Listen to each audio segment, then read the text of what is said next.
I'm Maria Menounos, and you're tuned in to AfterBuzz TV, the ESPN of TV talk. Now, let the buzz begin. Asshole scientist with the God complex. Clara was deemed expendable. How's my daughter? My daughter was expendable. How's your kid more important than mine? It's every man, woman, and brick for themselves. Just follow the butterflies. Make wish. We are talking DC's Doom Patrol Season 2, Episodes 1, 2, and 3, because we're all about Doom Patrol. The AfterBuzz After Show starts right now. Alana, how are you? Hey, how you doing? I'm wonderful. I'm excited to be back, and I'm glad to have you, as you are the expert of all things expertise. And I am, of course, Tehran.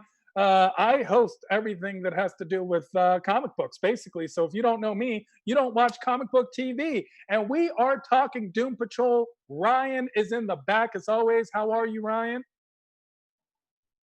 It's Benny. Great. We have great, a Ryan. new amazing producer named Benny. Shout out to Benny, our new producer. He's awesome. I'm going to still call him Ryan, and if he doesn't answer, he's going to be cut. I'm here, guys. I'm here. Ryan's We're done. here too. We're I'm done here. with you, Ryan. We're sorry, I done. was on You had your patrol chance. and You had your had my chance. chance. You're done. I'm done. And that Cut. was the last time I'll ever throw to you as Damn we it. talk Doom Patrol Season That's 2, right.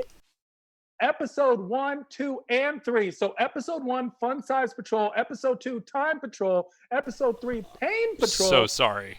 Back to naming them the patrols. We're going to break them down individually, and we're going to start with that premiere episode, Episode 1, Fun Size Patrol.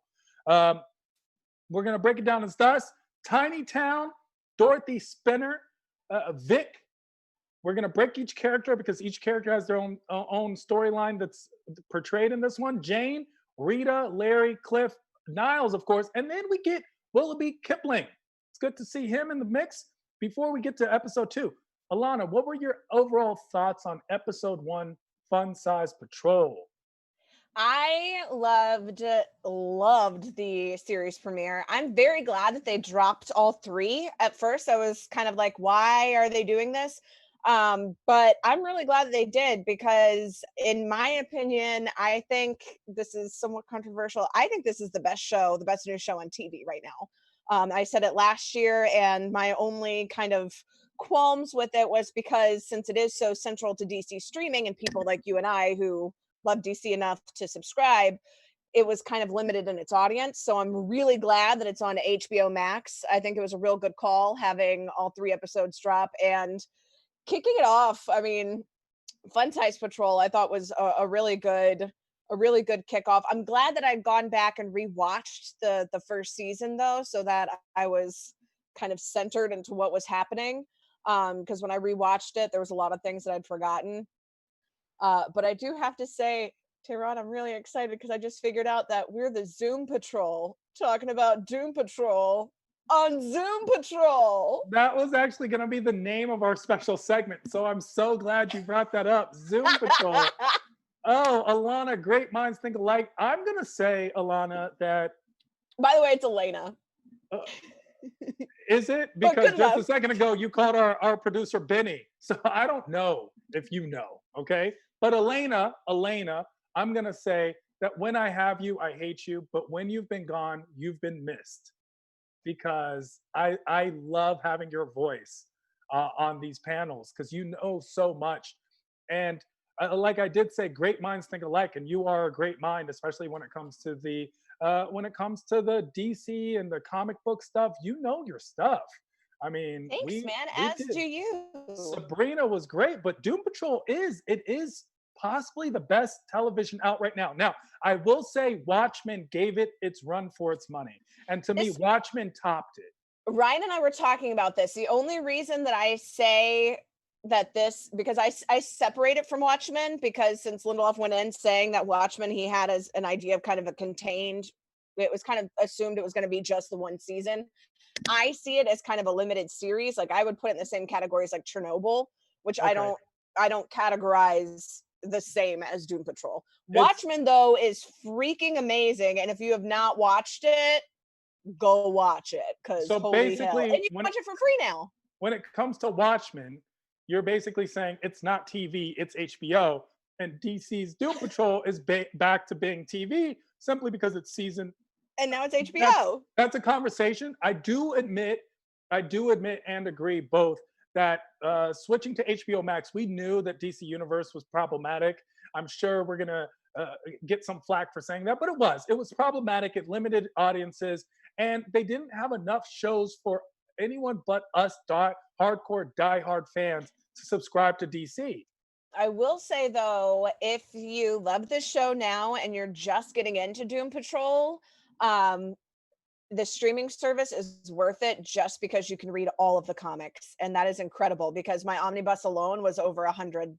So, and that's not even all of the issues. So if you want to read it, and I definitely recommend it because for this show especially, it's the illusions and the references aren't so exact. It doesn't spoil anything. It just makes you more excited about it when these characters show up. I agree, because when you watch, because they do have separate, there are differences, of course, but they do it in such a fantastic way that it doesn't bother you. Usually when you watch adaptations and when you watch creations, you're like, oh, that's not like the storyline. But in this case, it doesn't bother you rereading and rewatching Doom Patrol. By the way, if you're just starting Doom Patrol, my only problem with episode 1, actually I had 2.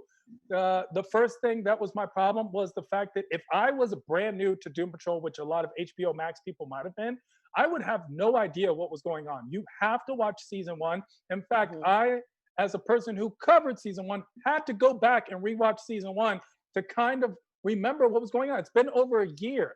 Secondly, I missed Mr. Nobody the way I missed Elena. I did not have that narration gave so much character to the show, and you don't realize it. It's like you don't know what you've got till it's gone. Is he gonna be back? I mean, Mr. Nobody has to be. I mean, I know he's like stuck in the painting right now, but that was the only thing about the 3 was that Alan Tudyk was just he was perfection. He's the perfect villain. So I'm excited to have him come back. And Danny the Street. Like, I'm like, damn it. You guys, I know, what happened to literally, Danny? you bricked my favorite character, Yeah, literally. definitely that happened. See, with Alan needs to come back. It's not like Mr. Nobody. The concept of Mr. Nobody's still there, but Alan, I could not have someone else do it. I could not have anyone else do it. Well, he was also filming Resident Alien on Sci-Fi, which still hasn't even come out, I don't think. So it's like exactly, and there's still finished completely. So there was that. We all wanted him to come back, right? We all wanted him to come back. Oh, maybe he was just busy. Maybe he was done. He did such a fantastic job that I could completely understand if he decided not to come back. What would you couldn't be like, oh, why didn't you come back? He did what he had to do. He might I feel like when he does come back, it'll be huge, but I do wish that they had introduced him just because he's one of the best characters, and having some of your best characters out of commission for your new audience, I agree with you. That is, it takes away. It does. Yeah. I would say though, if Alan can't do it, Paul Bettany would be a great Mr. Nobody too. I just want Alan Tudyk back. I can't, like, at this point, it's like, it can't be anybody else. So good. I even liked him in Knight's Tale. That's how much of a nerd I am. So let's talk some Fun Size Patrol. Great episode. We start off, and here they didn't solve problems. Doom Patrol is not known for solving problems, and they did no difference in this episode either. We are in Tiny Town. There is a town. It is tiny. We start off in 1927 at the Carnival London. We see that, and we jump in from Carnival London into Tiny Town. What were your thoughts in watching Dorothy in Carnival London? And then, of course, the other problem, which is, hey, we have no idea what this flashback means, and we're in Tiny Town now. What did you think of that, Elena? I loved that they are living in Cliff's little town that he created. I thought that was genius, and I loved that little edge. I guess just because the kid in me as a child, I watched Honey, I Shrunk the Kids so many times. Anytime I see like giant versions of things to make people look tiny that are practical effects, I'm elated. So I did like that. I love Dorothy Spinner. I think that she is an incredible character. I was hoping last season that we would see more of her, and so I'm very excited that this season is kind of geared around her.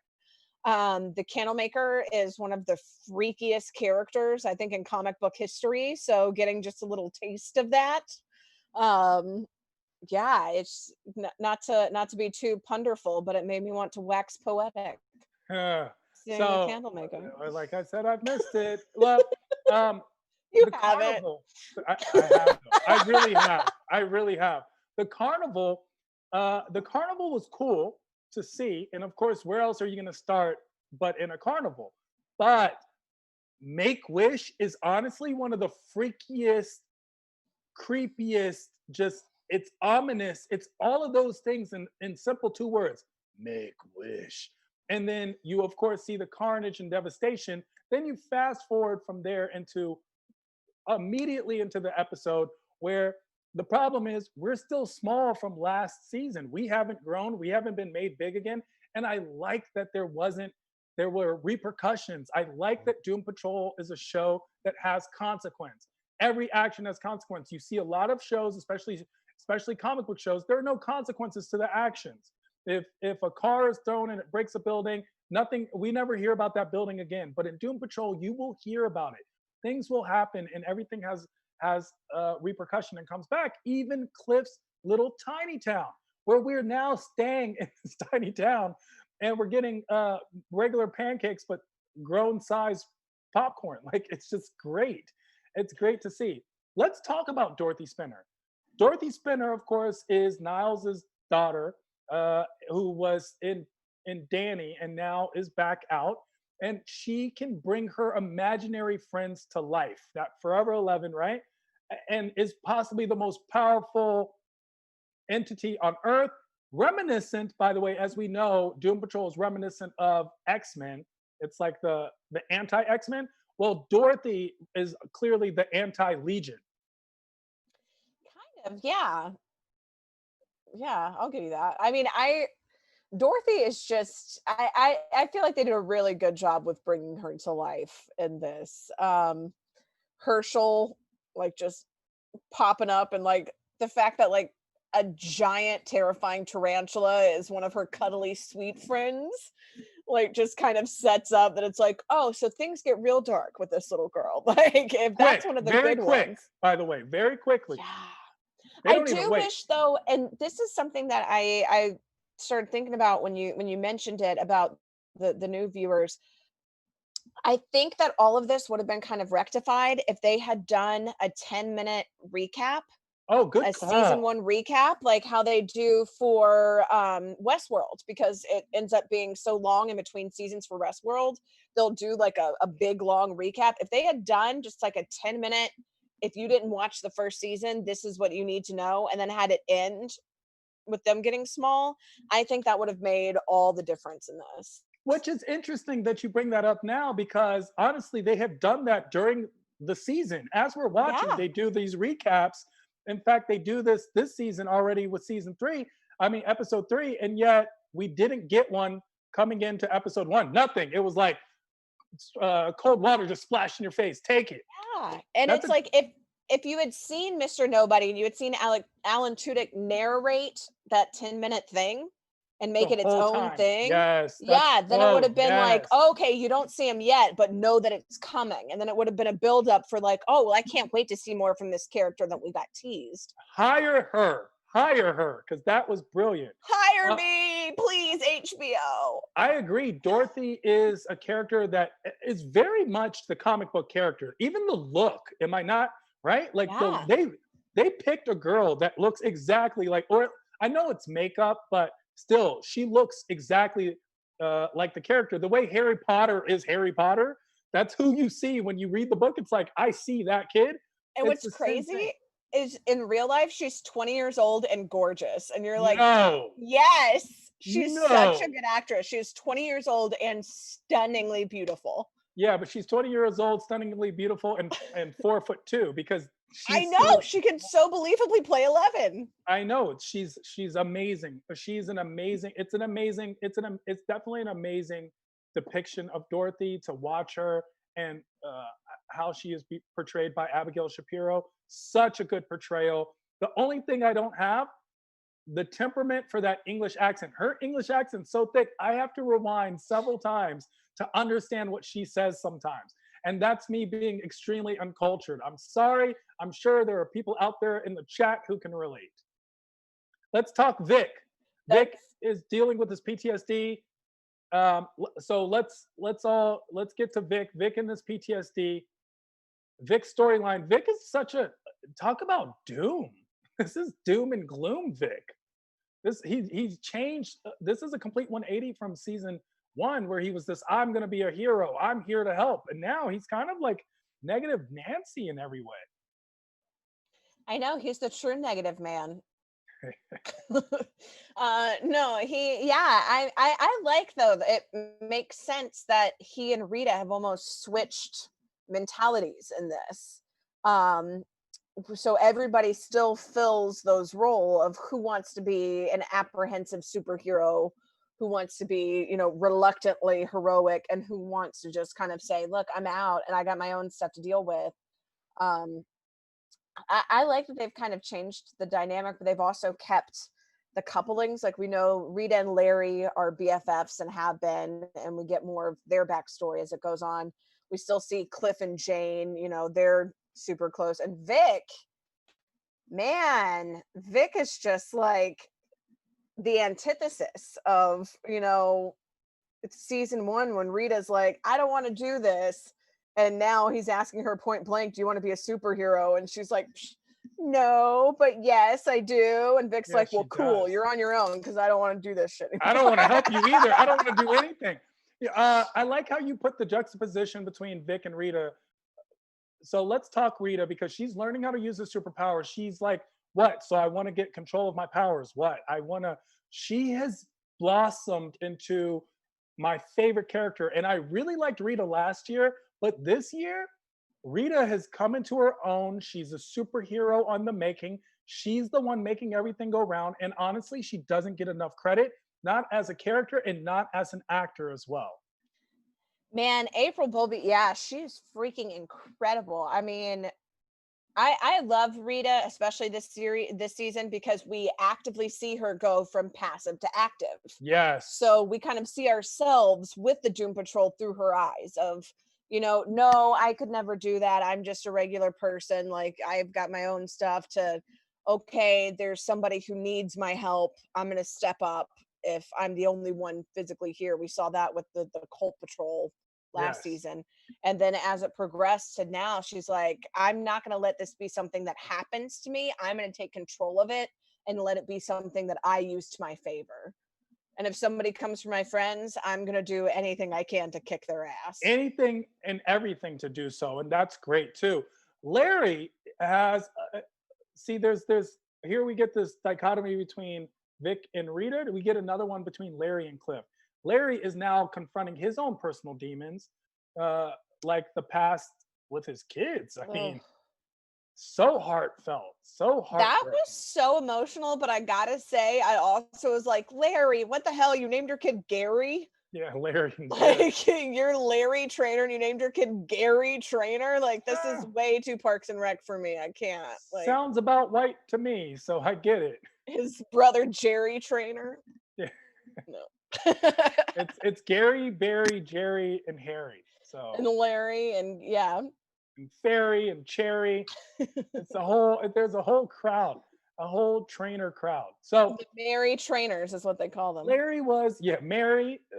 I'm sure we could go through all the names, and the chat's going wild with these names right now. But Larry's going through his own stuff with his kids, and then Cliff, of course, gets to the kid thing. But at this point, he's just mad at Niles. And he hates rats. He hates rats, but he loves rats. And he's mad at Niles. I mean, everyone's upset at Niles, but he's furious. He just does not like finding out that having somebody point blank be like, don't curse in front of my kid, when you're like, you were on tape saying that if you murdered my child, that would be fine. Like, F you, bro. Technically deemed it expendable if it had to, because, and you know what? I know this is horrible because we are going to talk about Niles as well. Cliff is clearly mad at everyone, and he's mad at Niles, and he's been cursing up a storm. But Niles, who by the way is extremely selfish, but Cliff is actually extremely selfish, which we will get into episode 3. Oh yeah. Extremely selfish, and has been so. And we've kept excusing it, but at this point there is no excuse for it. Niles comes off redeeming in this in a way in this episode 1, and then again in episode 3. With episode 1, not only just his love for his daughter, but his responsibility. I have a child that can destroy the entire world. A person who we don't know if or wouldn't want to kill in the first place, hasn't done anything wrong yet, but if she basically deems to do so, everything will be destroyed. And I'm the only one who can protect, keep the world safe. So there is a justifiable reason. I understand, even if I don't condone. What about you, Elena? I really liked the kind of the microcosm foreshadowing they had too, where she drops Danny, where she's just playing hide and seek, and she accidentally splits Danny and the brick into half because she's not trying to cause harm, but it's like we see him literally ripped in half the same way we saw the patrons ripped in half and covered in wax, where it's In the like, oh, carnival. okay, this is somebody who's going to accidentally inflict carnage. And while his heart is in the right place, we've already seen he considers it a mistake the way that he has treated Cliff and has treated all of these people as kind of expendable, um because he's so focused on his own goal. I really feel like that confrontation with Cliff saying, why is my daughter not as important as yours? Yeah, that was so I tough. That was a harsh one. That was a big realization for Niles, and I feel like a really good kind of overall message too Yeah, that it was very Doom strong. Patrol drives home. But then So again, Clara can't destroy the whole world, only break Cliff's heart. Willoughby Kipling makes that run. This is a character we're familiar with. Um, this is basically a poor man's Constantine. Willoughby Kipling shows up, kind of saves the day. So the entire episode is we're trying to get big again. Larry's the only one that's normal size. How do we do this? Science isn't working. Let's try magic. Who do we know that does magic? Willoughby Kipling does magic. I have to trade the one thing that keeps me immortal, the rabbit's foot, in order for us to be big again. And he trades it. So now Niles is dying. What did you think of Willoughby Kipling? I mean, I always like to see Willoughby Kipling make an appearance, but I don't know. I like Baphomet. I thought Baphomet was gonna say what up and didn't, and that was kind of a Didn't. bummer. But Baphomet would have been a good one. yeah, I'm like I would have liked that, but I don't know. I liked the whole overall overarching storyline. I liked having Kipling come back, and I liked the way that they got big being an impetus to the next thing of the continuum, and Rita really having to step up and take control in Time Patrol. So I don't know. I thought it was a good setup. I thought it was nice bringing back a character that we had seen briefly and having him be kind of a means to an end. Yeah, I mean, Jeremy Carver, of course, brought his buddy back. So we get to see the same people we see in Supernatural are probably going to pop up in Doom Patrol. And this is a time. Uh, it was definitely a break from the monotony of the characters that we're used to. Hopefully, we'll get Beard Hunter something. We'll get some other people. I know, disgusting and yet so likable. Willoughby is Yeah. fun. Of course, I don't think it's the last time we see him this season, even though it's kind of slated. We don't know. So hopefully we get to see him again. Let's jump into episode 2. Um, let's talk about episode 2, Time Patrol. We're going to break it down as thus: the interview, Niles is mortal. That's a big deal for everyone in the group. Vic's group, he starts going to an actual group, but he's not the only one because Jane's Underground is not liking how she's treating them. Ronnie. We get Ronnie. Vic might have a little girlfriend. Rita is trying, and I think no one notices how hard she's trying. Even if she doesn't succeed, she's the one trying. And of course, Dr. Time. Yeah, what time is it, Rita? Oh, it's time to kill Dr. Time. So we get all these. What were your overall thoughts on episode 2? I straight up loved everything about episode 2, having like the roller disco Donna Summer. I'm like, dude, if I was just a time traveling badass, it was like I could do anything I want at any point in time. I would bring everybody that I love to just be like, this is the best. Like, come on, y'all, toot toot. So Beep, you're beep. basically it's there. Basically, you basically you're there right now, just to let you know. But I like this episode, but I didn't like it as much as episode one. But it was a very necessary episode because of the Liked it more. furthermore I loved it. development. I liked episode one because it was very creepy.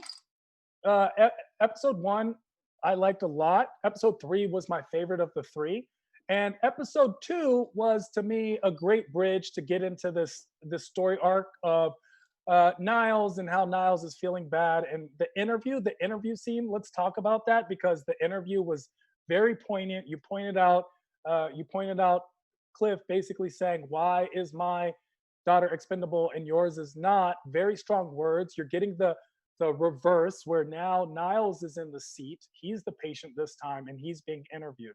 What are your thoughts on those interviews? I mean, I like that they have the tapes kind of lead everything along, and then we get those flashbacks as paralleled to what's going on now. Um, I feel like Larry's character is the one that uses them the best because we actually have the negative spirits selecting particular scenes for him that progress his character. I mean, the whole thing with him with Gary just ripped my heart out this episode. I would just ugh. True.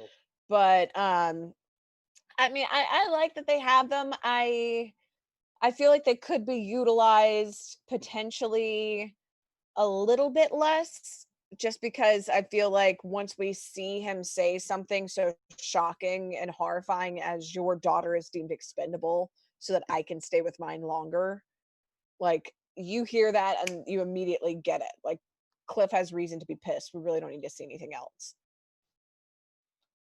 The interviews, just the shockingness of them, the harshness of them, the abrasiveness of them, they were very strong, especially for those of us who have watched season one and understand what the interviews mean. It's great to watch how they played out in this one. I agree with you regarding Larry's, but I think Cliff's was that line just resonated in my head because I think it's just so piercing to the point.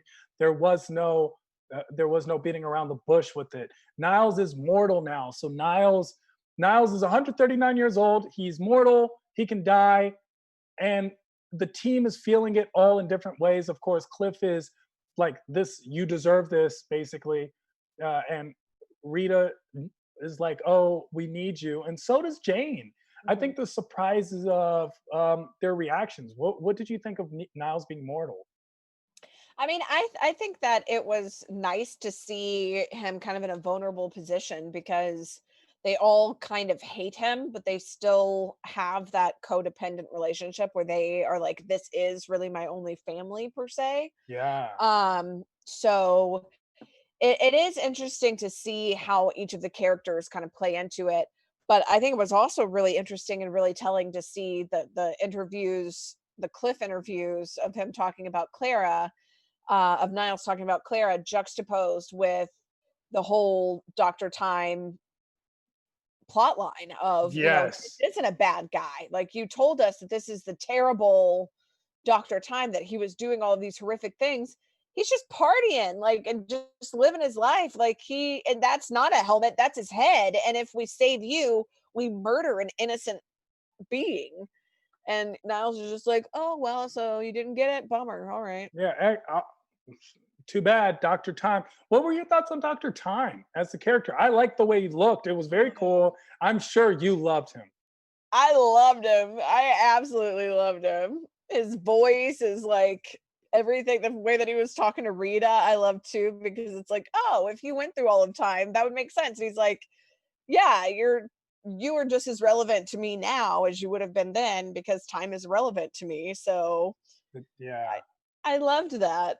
It's always fun when you play with time. Vic's group and Ronnie. What do you think of Ronnie and what do you think of Vic needing to go to group? I love this. I think that it's about damn time. We saw a little bit of it season one with like, the Tinder app, the fake Tinder, whatever they called it. Yeah. And him, not really being able to find somebody because of this, being stuck between his prior self, Vic, and Cyborg, and these two aspects of himself, and not being able to find somebody who's that intermediate. I love this storyline. I love that character. I think she is awesome. Um, I think kind of shout out to them too for being, unintentionally timely with calling out how the system really fails people, Yeah. and calling out that one kid saying, don't call the cops right now because you're defining this person by this one action. Don't define somebody by the worst thing they ever did. Like, you yourself would be defined as the person who killed your mother. Do you want that to be what you're seen as forever? Don't apply that to somebody else. Very relevant right now, actually, socially. Yeah, and so I was like, props to the show for touching on that, and I hope now that it is more prevalent and is more talked about in our everyday culture, that they kind of touch on that more in the show going into next season, if there is one. I hope there is, but There has to be, because this is clearly a premiere show, especially for DC and HBO Max. We have Rita, who's trying, in Jane's Underground, but we can roll those into episode 3 because they actually play much more going forward, with Rita trying, and of course Rita's the reason of Dr. Time's demise. And Jane's Underground is basically rebelling against her. She's using the serum to suppress her powers, and she's become a little addicted. So episode 3, Pain Patrol, we have Red Jack, who's basically Jack the Ripper in Monster of Florence, this character that basically gets off on pain. I have to say though, how you were talking about like the thick accent, I was like, Dorothy got it from young Niles, because that's hilarious. Young Niles' accent. That's so real. Like, it's the same. It's like, hello, Jack the Ripper. Hello, governor. Yeah, it really was. Like, oh God, okay. So funny. So episode 3, Pain Patrol, we're going to break it down by Red Jack, Jane and Cliff's road trip, Cliff going home with the daughter, and of course Jane goes home too because Jane has an intervention.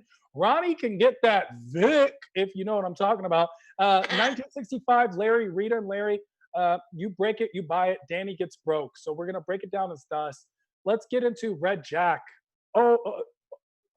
Obviously this was a great episode, but Red Jack was scary and creepy and like needs his own scary movie. I mean, you have to be a badass character to make butterflies terrifying. Oh my gosh. For me to be like, oh shit, no, it's a butterfly. Like, not the butterfly. Like, that's a testament to a good character right there. I also liked having it come off of the Dr. Time episode, having it be a famous character from history, this historical unsolved thing being something supernatural, and kind of having these things converge. So I thought it was a cool character. I like that we got to see more of Larry, and we got to see Larry, really tormented, and got to see Rita really flex her powers to be her powers. That's why I was like, we could roll it in. We got to see a lot of things. I thought Red Jack was fantastic, freaky, creepy, all those things. And getting into that world and watching him torment Larry and watching him torment people and just very callously and casually kill people. But then there was that moment between Red Jack and Niles where Red Jack basically is like, Niles, I need you to be my apprentice, my partner, because you like doing the same things I do. Talk about projecting. Do you think Red Jack and Niles are the same? I mean, I think that it definitely was a commentary on how the quest for knowledge and scientific studies we've seen throughout history, about how in the quest for knowledge and the quest for answers and the quest of satiating curiosities, that people have done horrific things. So I think this is kind of saying, look, their curiosities can be indulged, but to a point, because when you start negating the value of others and the intrinsic value of their lives and their quality of life, then you've become nothing more than the monsters that you're trying to fight. And I think Niles is actually a monster, not like Red Jack, but there are definitely similarities. There is something there, and especially for Red Jack to pick that up and be like, well, the boy that you were in the 1800s when I was Jack the Ripper, who wasn't shocked by me murdering this woman. You have something inside you, and I think it's great to point that out. Jane and Cliff go on this road trip because Cliff's like, let's get the F out of here. We need to leave. And Jane's like, F yeah, let's go. They go on this road trip. Cliff goes to his daughter's house. What did you think about that scene where it's knock, knock, knock, I'm your dad? I mean, yeah, Cliff, come on, be a little bit more tactful than this. Like, I did like though that we had all of this build up to where Jane was saying, that was not your fault, but this is. Yeah, right now is your daughter's in there bawling her eyes out because you're ruining her baby shower. Yeah. Because you're being selfish. And we kind of see that echoed with all of the characters. I mean, with Larry too, how he's saying, I can't do anything about how I treated my children in the past. And it's like, right, but at this moment, you have the ability to. So we saw that in the previous episode, how he, goes and sees the tribute to him, but then leaves and doesn't join the funeral. It's, I think, a really subtle but really powerful message that is, you are responsible for your actions in this moment. Whatever happened up to this point, whether it was your fault or not, what you are doing now, if you're causing others pain, you have to be cognizant of it, because whether it's fair or not, you're now causing pain to somebody that you love. That is the case. It's not too late. It's never too late. A Mhm. mirror is not just for reflection, it's also for correction. So when you see your own actions, then you can change it and fix it and do something about it. Jane is, however, not looking in a mirror. She's looking at intervention. People are telling her she needs to change. All her personalities, Kay, Driller Bill, everybody's in there like, hey, this is what you've done to us. They're doing a straight intervention. And then at the end, they cage her up. What do you think about Pay the to intervention? cage, baby. Yeah, this is clearly going to have huge consequences. I am very excited. Little spoiler, if you haven't watched the little snippet of HBO's preview for this season, spoiler alert, we are gonna see Miranda at some point. Yes. So the fact that Jane is not dealing with her problems and all of her other personalities are coming for her for it, I'm really excited to see this, because truthfully, watching Jane Patrol last season, I was like, I could watch a 3-hour movie that's just the underground. Of course, the underground's brilliant. I also want to see more of Danny, so I'm like, don't be split forever. I know. Danny looks done for, right? Even Niles, like, it was so bad, Niles would rather reflect on all the things he's done wrong and start crying than try to fix Danny. Danny is broken. Yeah, Humpty Dumpty. A new Cliff before he tries to put this brick together, and I'm like, Yeah. no, Danny, my favorite. Yeah, I think we're gonna get a slimmer, cooler Cliff, but we'll see how that works out. Danny, so we have Dorothy. Dorothy's a cutie. Dorothy makes breakfast. Dorothy plays hide and seek. Dorothy breaks Danny. What were your thoughts on that? Dorothy's dope. I love everything about her, other than the fact that Danny is now split in half. Yeah, Danny's I'm definitely glad split in half. Flex took the Danny's. Yeah. And this makes me a little bit worried, because they made a big point to mention that last season, that the Danny's are not on Danny the Street, that everybody was brought to safety. Yeah. If Danny is gone, I am flipping out. I'm just going to be like, HBO, fix this. I liked what you said, though. It shows how even in good intentions and in her playfulness, she can still break things, and that's a foreshadow of some type. We get Roni actually gets Vic. So Roni basically sets Vic up, is like, come to group, even though there is no group, it's just them two, and they end up getting that Vic with a capital D. Am I exactly right? Getting that Vic, right? So here, and then as soon as Vic starts kind of catching feelings, you see Roni push him away and not show up to the diner. And Vic, of course, checks Ronnie's phone, basically going through her file, and sees that she's guilty of a manslaughter. So I thought she sent that to him, didn't she? I mean, she sent a file, a confidential file, but he like went to it and he went through it. He could have, And also, I didn't like how Vic walked outside and just didn't see her sitting in the car. Like, you're a superhero, Well, girl. see, to me, I like this because this echoed how we saw him where Grid was when he was doing the Tinder thing last season. Yeah. And Grid went and saw the girl and he saw the reaction to Cyborg, like what he considered like his like dirty secret. Yeah. And then we see her watching him. Like, to me, I was like, oh, this is just like season 1, like, but reversed. So Played a part. I did like that, but I was like, yeah, I mean, she's not even trying to hide. Yeah, I mean, I like the She's fact that Vic very really parked in front. got it in, and I want more. I really want more. I really like her, and happen. I hope something happens more, and I hope Vic doesn't take it so personal. And then, of course, we got another relationship, kind of, with Larry and Rita. Now we know that Larry is gay, but I don't care. Those two, there's something. Rita and Larry, there's something there. They're just best friends. They're just like genuine, like connected souls. I think that there's definitely platonic soulmates, and I think that they are, platonic soulmates. We see more of their backstory and more of how she was the first person to really embrace him as his radioactive self. And I'm also glad that we got some backstory on the medicated special bandages. Yeah, the bandages were, they actually explained it really well in two Yeah. sentences. Oh, these are special. Okay. And it really just been like, okay, that's all we needed from day one. Yeah. Great, And great to have it's that. like, I really, really like that this show gives you little bits as it goes and doesn't try to set everything up linearly.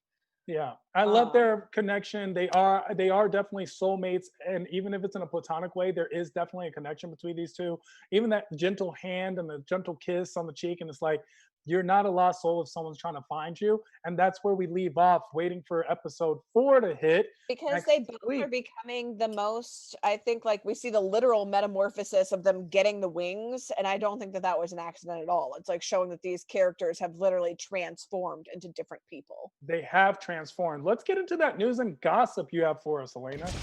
Yeah, so showrunner Jeremy Carver talked to IGN a little bit about what we're gonna see this season. We've already seen more from Dorothy Spinner, and we've teased the Candlemaker a little bit, but apparently we are going to see a lot more of both. So that will be pretty intense. I'm really excited though, because in the comics, there's this government-sponsored team known as the Sex Men, and we're going to see them. Yes, So we can't wait to see some sex men. Can't if you wait. like the everybody has an orgasm on Danny Street scene, You're from gonna love last this. season, you're gonna love Sex Men.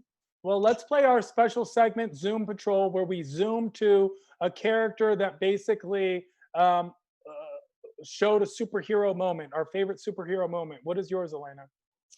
I would say episode 1. I would say Niles, because he gives up his immortality for the sake of other people. I think that really shows growth. Episode 2, Time Patrol, I would say Rita, because I think she shows the most growth in that episode. And episode 3 is really kind of a toss-up, because all of the characters, I think this was a great episode to end on, because I can't wait to see what happens episode 4 with all of them, because I think they all kind of tie for MVP. We'll see what happens, but for me, episode 3, it was Jane when she says, maybe that's not your fault, but this right now is. And that was a special. I can't wait to see Jane try to get out of that. And with that being said, we have gone over all 3 episodes. We will be talking so much more as we get into episode 4. I would love to predict, but honestly, it's Doom Patrol. There's nothing to predict. You have no idea what's going to happen. What you can do is talk to us on social media. Elena, where can people find you if you want to be found? You guys can find me on Twitter at Elena Jordan, ALANAJORDAN, and on Instagram at Elena J. Jordan. And you can also check me out on the Drunk Banthas podcast, talking about last season of Doom Patrol, a little wrap up of all of it. That's out this week. And of course, I am Tehran, literally at I am Tehran all across the board. That's IAMTEHRAN. Find me also hosting and paneling on a slew of other AfterBuzz after shows, because all of your favorite TV shows are my favorite TV shows too. Until next week, where we talk more Doom Patrol. Wait, real quick, before I forget, I totally forgot. AfterBuzz TV, I have to shout out, you guys, of course, love AfterBuzz because you're watching it right now. The award-winning AfterBuzz TV won the 2020 Communicator Awards for one of our interviews last year. So, woohoo! Just got the trophy. So, right. shout out to Award-winning. AfterBuzz. You're the best. We are the best. And by we, I mean not only us three, but all of you at home. Thank you for keeping the chat alive. Everyone in the chat, we always get to your comments. We love your comments. Keep those comments coming. Share, subscribe. If you're listening to us on iTunes, give us 5 stars. Spread the love. Just don't spread Corona. We'll see you next week. Bye.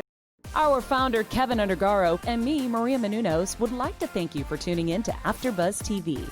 Remember, we're not just the first, we're the biggest in the world, and we're the only destination for all your favorite TV shows. Whatever you crave, we've got it. So go to AfterBuzzTV.com and check out our lineup.